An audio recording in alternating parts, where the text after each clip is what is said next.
So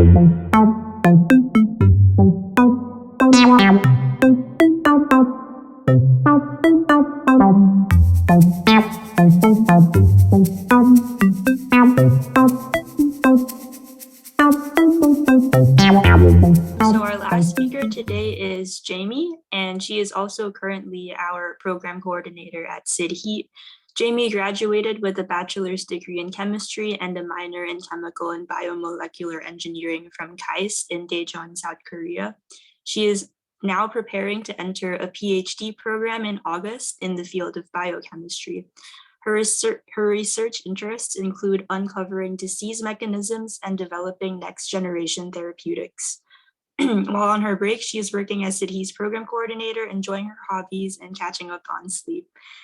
So Jamie learned to appreciate data science and statistical data analysis through her undergraduate coursework, where she learned the use of the statistical software R in biomedical research and in computational social science. So her talk is Statistical Tools for Data Analysis. So today I'll be talking about statistical tools for data analysis, specifically an introduction to using R. So as you've learned already from our previous speakers, there's a lot of different kinds of tools and techniques you can use for data analysis. And this talk, I'll be talking more specifically about a practical tool that you can use. It's not very comprehensive. I just want to introduce the basics of using the software and how to code in the software for you.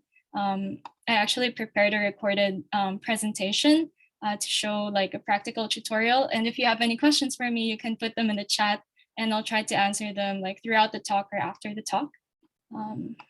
So without further ado, let me share my presentation. So there are many different tools you can use for data analysis depending on your purpose.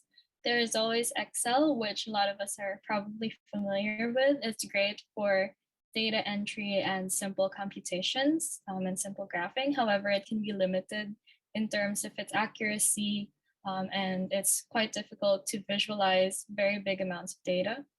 There's also SPSS, which a lot of statisticians and social scientists use to analyze their data. It has a very simple interface like Excel, but has more specific tools and features for statistical analysis. However, unfortunately, this software is not free. You have to get a license and pay for it. It can be a bit expensive.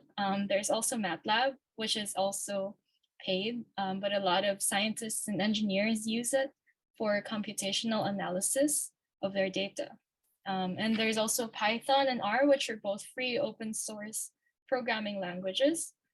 Python is an object-oriented programming language, which you can use for a lot of different purposes, including statistical analysis, while R is developed by biostatisticians, so it has a lot of more specific tools for statistical analysis and data visualization.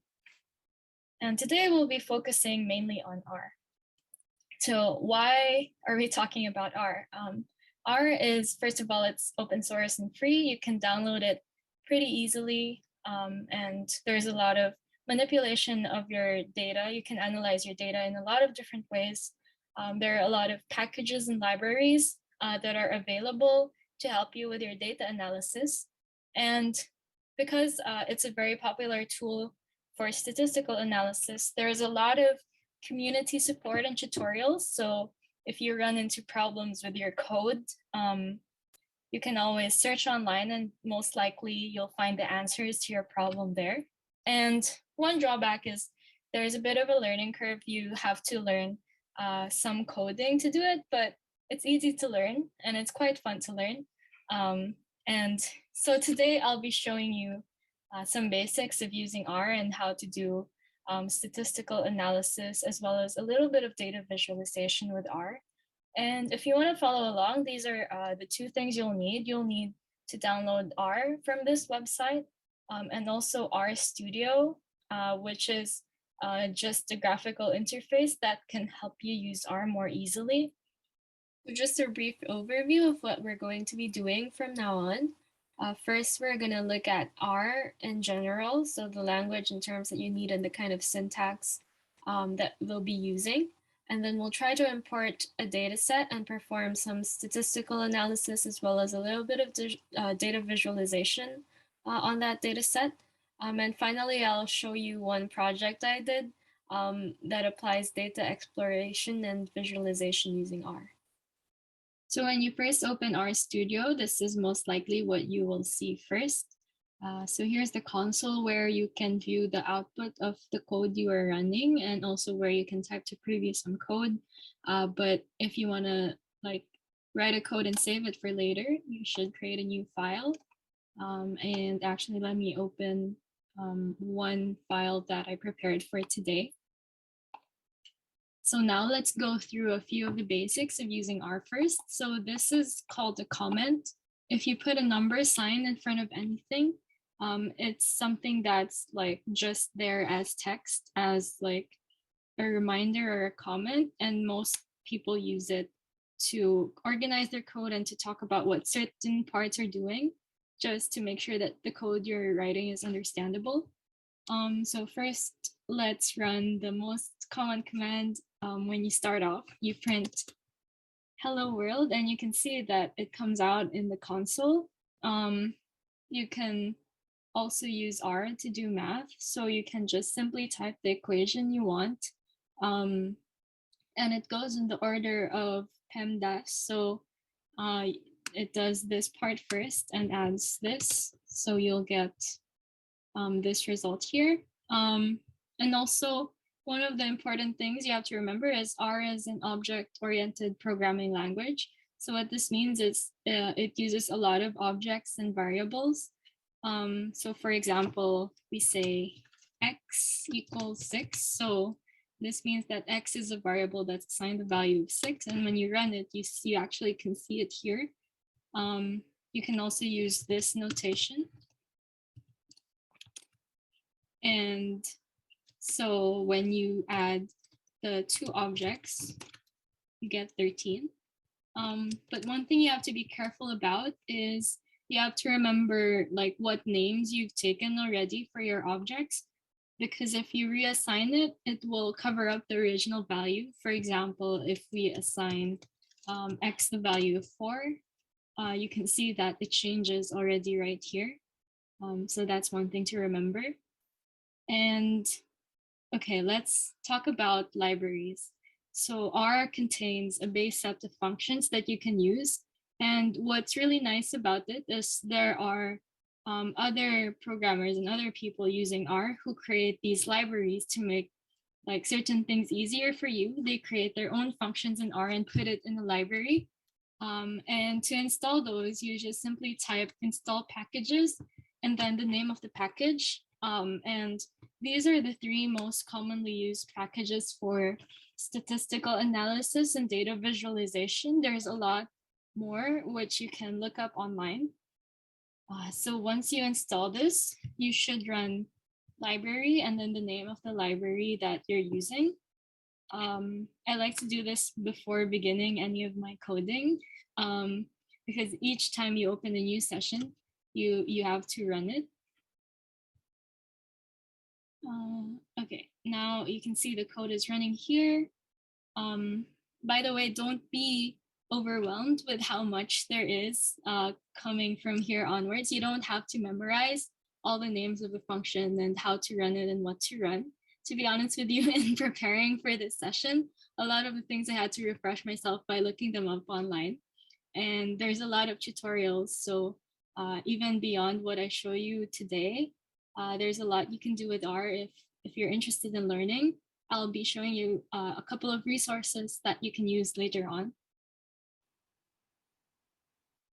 So before we handle any of our data, I wanted to talk about this data analysis workflow in R. It's a concept created by Hadley Wickham, and it divides the way you handle your data into 3 main workflows. So first, we have the data wrangling. So this is when you import your data file and you make sure that your data is tidy, which we'll talk about in a moment. And basically, it's when you process your data in a way that it's easy to handle in R. And the next step is the circular part, which is the data exploration and modeling. So after you tidy your data, you try to visualize it, try to find patterns between your variables, and then you try to create a model, or you do hypothesis testing to verify these patterns. And then you do this over and over again because there might be a lot to explore in your data. And then the final step is to communicate your findings, which can come in the form of writing your reports. So going back into R, the first thing that we will do is to import a data file. So this function reads this CSV file, and it puts it into an object called data, and you'll see it will appear here. I can send this file through the chat so you can follow along. But one thing you should be careful about is you can write the file name like this, but usually R will not be able to find it unless it's in the working directory that your R code is set in. So for me, I like to put my R code and the data that I will use in the same folder. So you can check your working directory by this function, get working directory. And you'll see that it's this folder, and this is the folder that this file is in for me. So that's why I can use this pretty easily. And now we can view what our dataset contains. So let's try to understand our dataset. First, let's see the column names. So these should be our variables. So we see there's these 6 variables, and you can also use tail data to kind of see the last observations that you have. So we can see there's 5,804 observations. You could also use head data to see the first 6, and you can also see the number of observations pretty easily by counting the number of rows using this function. So let's actually try to stop here and understand what our data set contains. So this is a good time to talk about tidy data briefly. So in R, one of the best practices is to keep your data tidy. So what this means is there are 3 main requirements. So first, each column should be a variable. Each row should be 1 observation. So this depends on your unit of analysis. For example, in this example, it's the country. So each row should contain all the information about the variables of this country. And each cell must be a value. So now we can talk about the data set that we have. So first we have to confirm if this is a tidy data set, which we can pretty easily see. So first we can see that each of the columns are variables. So we have 6 variables, and each of the rows are observations, and the unit that we are using is by patient ID. So this is the observation for 1 patient. And we can pretty clearly see that each cell contains its own value. Let's talk about the type of variables in our data. So this data is from the Sleep Health Heart Study by the National Sleep Research Resource. And this study measured several variables. So first we have the respiratory distress index, which refers to the number of abnormal breathing events each patient has in a night. And it's a good indicator of a sleep disorder called sleep apnea. And we have, if a patient is hypertensive or not, we have the patient's gender, their age, and their body mass index. And we can classify these variables into their types. So just a quick recap, we have qualitative and quantitative variables, and classifying each one of these, we can pretty easily see that the respiratory distress index is a quantitative and continuous variable. The hypertension is a qualitative and nominal variable because it's just yes or no. Same goes for gender. Age, as we know, is a discrete quantitative variable, and body mass index can take on any continuous value. And so the next thing we're going to do is to try to separate each variable to make them easier to call later on when we're doing our descriptive statistics and data visualization.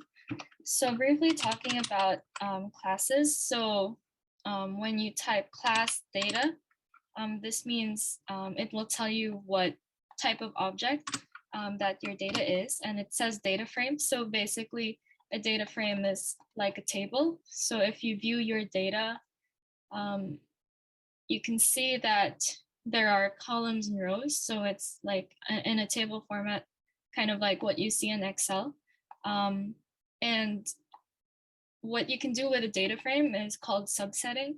So to subset it, you can type data and $, and it gives you each column name. So for example, if you select data $BMI, it gives you a list of all the values of the body mass index.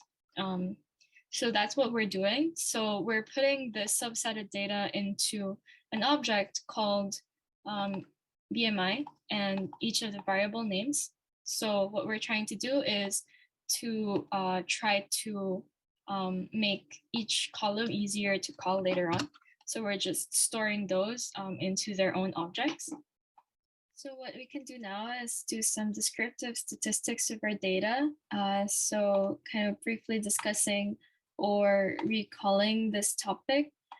So descriptive statistics is an important first step of your data analysis. So here you're just trying to describe your data set, and it's an important starting point because then you can understand your measures of central tendency, the mean and the median, or the distribution of your data set, if it's a symmetric distribution, if it's positively or negatively skewed. And how you can find this information in R is pretty easy. So there's a function called summary. So if you summarize your data, it would give you the mean, median, the minimum and maximum, and the quartiles of your data. And also for nominal variables, such as gender, you can like make a table counting how many of each category there is. So we can see there is 3,039 females and 2,765 males. And for continuous variables, we can also summarize them individually. For example, body mass index, you can summarize it and you can see the information about it. And you can also kind of like see the mean, the range individually using these individual functions. You can also get your standard deviation. And one other thing you can do is to plot a histogram to see your distribution.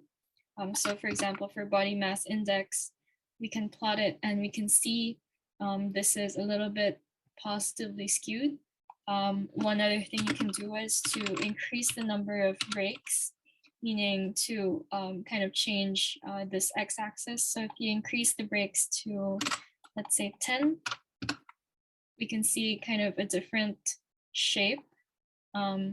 You can decrease it or increase it to even more to kind of refine the shape of your histogram. So this depends on what kind of analysis you want to do. You can also do the same for other continuous variables. And going back to how to describe our data, how we can write this out is, for example, we are interested in measuring the respiratory distress index and seeing what kind of affects it in terms of the other variables. So how we would write this out is we collect data and you describe how many observations or how many patients you got it from, kind of the demographics of your patients. And this is kind of, let's say this is our variable of interest. We can say that it has this range, this median, the mean, and the standard deviation, which we already found in R. And now we can continue by doing a little bit of data visualization. So if we want to see if body mass index affects the RDI, we can do some exploration. So Ggplot is an easy way to plot your data. It's one of the packages that we installed earlier. So if we want to do a plot of our data of BMI versus respiratory distress index, we get this. And as you can see, this is kind of hard to understand because there's a lot of points. We can try to improve our scatter plot by changing several aspects of it. So we can change the color of our dots and we can change their size. And you can see how this changes. It it kind of clarifies it a little bit more.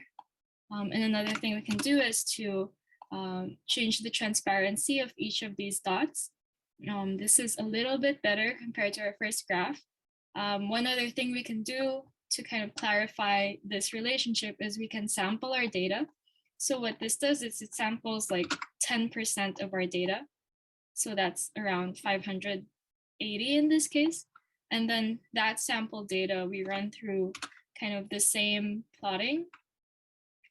And we can see there's, this is much clearer, and we can see there's a little bit of a linear relationship. And that's something we can test more later on using our inferential statistics.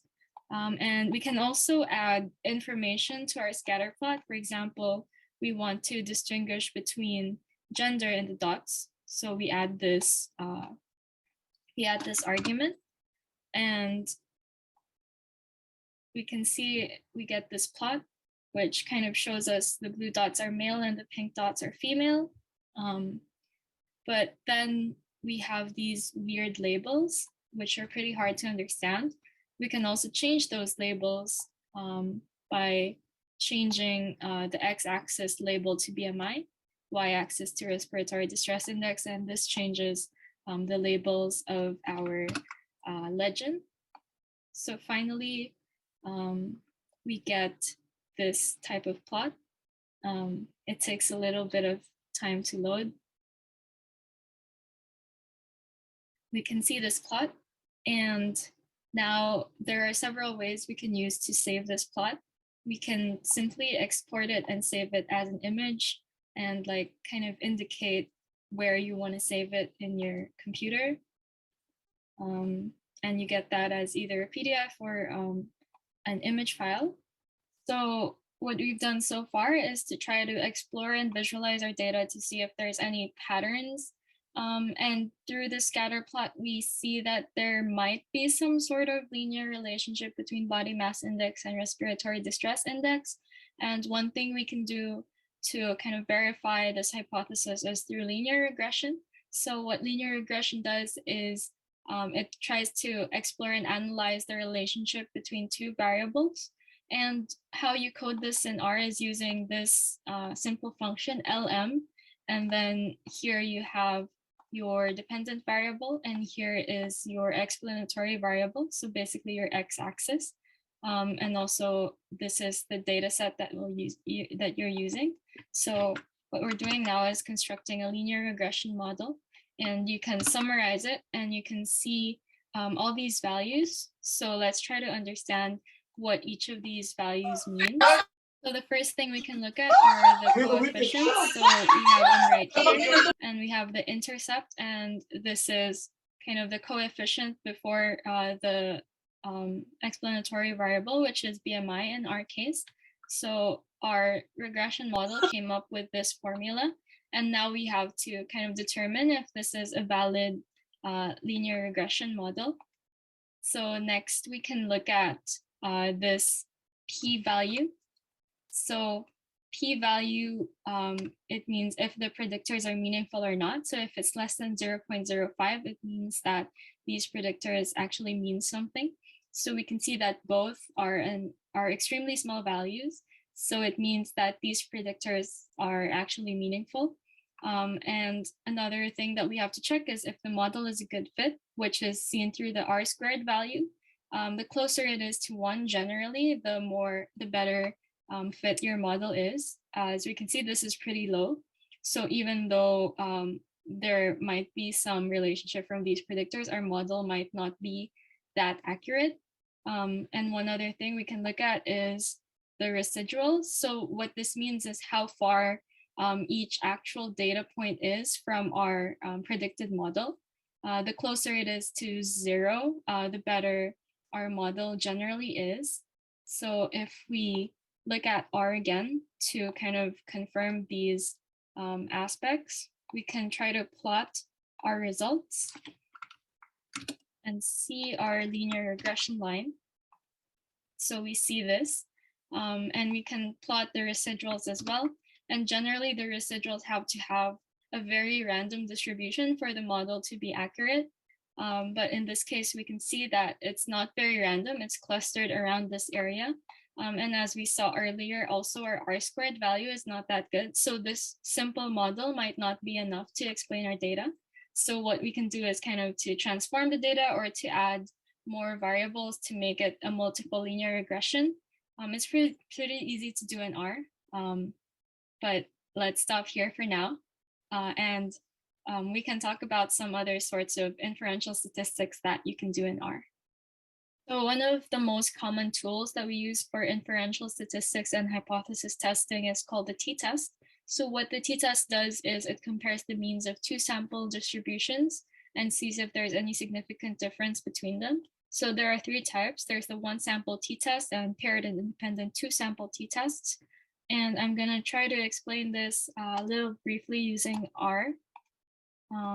So one important thing to note is that the t-test requires a normal distribution. So that's one of the main assumptions. That's why I'm using this R-norm function that kind of gives you a random set of numbers that's normally distributed according to this mean and standard deviation. Okay, so for a one sample t-test, we typically use this to compare if the mean of your data or your sample population is equal to or less than or greater than a known standard. So just to give you an example, imagine that the waiting time for a certain internet service provider company, so they say that their waiting time is 30 minutes, but imagine that you try to count the waiting times for 30 customers, and you find that their mean is 35 and the standard deviation is 5. And now you want to test if this waiting time is actually equal to 30. So you want to see if the claim that it takes about 30 minutes to wait for a service is correct. So you can do a t-test and you use your data. And this is the null hypothesis. So your null hypothesis is that the mean is equal to 30. Okay, let's run this first. And we can do the t-test. And we see these values, and what these values mean is here. So this are the values that we see. So our null hypothesis in this case is the true average wait time is 30 minutes. And our alternative hypothesis is that the true average wait time is not equal to 30 minutes. And to kind of verify this, we can look at these two values. So if the p-value is less than 0.05, which means it's a small value, we can reject the null hypothesis.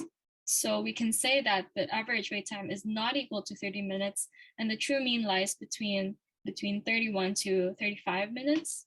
Another thing you can do with R is to specify your alternative hypothesis. So here our alternative hypothesis was that the mean was not equal to 30. Another thing you can do is to specify the alternative that the wait time is actually greater than 30 minutes on average. So when you run this code, you get these results, and you can see our alternative hypothesis is this, and we accept the alternative hypothesis and reject the null hypothesis because our p-value is smaller than 0.05. And there are two other types of t-tests. There is a paired sample t-test. So what this means is, so you observe the data from a single population 2 different times. So for example, the wait time before is this, and then the internet service provider company provides some incentives or some training to its employees to kind of improve these wait times. And you record you record the wait times after that training program.